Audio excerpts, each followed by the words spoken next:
L'autre chose très importante par rapport à ces transitions, c'est comment on sait quel est le type de transition. Vous savez qu'il existe deux grands types de transitions. La transition de type linéaire et la transition à puissance constante ou à niveau constant, ou à gain constant.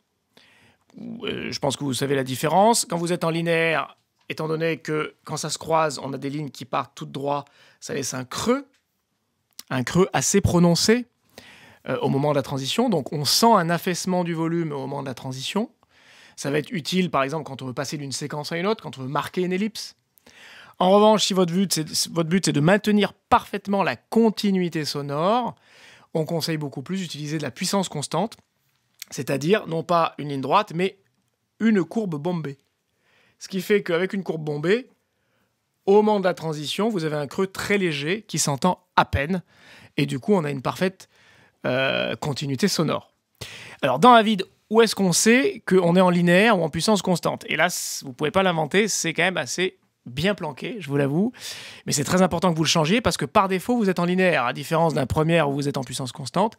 Par défaut, vous êtes en linéaire, donc je pense que tu vas devoir refaire toutes tes transitions. On va aller donc sur préférences.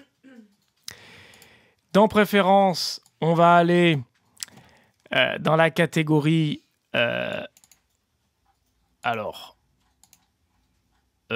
c'est pas audio, je vous dis une bêtise. Audio Project, je vais le trouver. Il est où? Ils me l'ont peut-être bien enlevé. Ah oui, ils me l'ont mis maintenant dans Projet. Parce qu'ils ont redistribué effectivement les... Avant, vous aviez qu'une liste avec tous les préférences. Maintenant, ils les ont redistribuées. Donc, vous allez dans Project, pardon, et vous allez dans Audio Project, n'est-ce pas?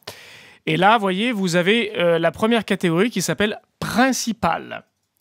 Et donc, dans Principal, qu'est-ce que vous avez? Vous avez d'abord le choix, regardez, de la fréquence d'échantillonnage, la résolution, on devrait être en 16 bits. Et si vous allez tout à la fin sur Effects, dernière ligne, atténuation du point central de fondu enchaîné. Et vous voyez que nous sommes bien sur linéaire. Et donc là, je vous invite à tout de suite le mettre sur Equal Power. Bon, c'est de l'anglais, ne me demandez pas pourquoi, ils n'ont pas tout traduit. Donc puissance constante, pour que, à partir de ce moment-là, je ferme tout, toutes mes transitions, par défaut, soient en puissance constante.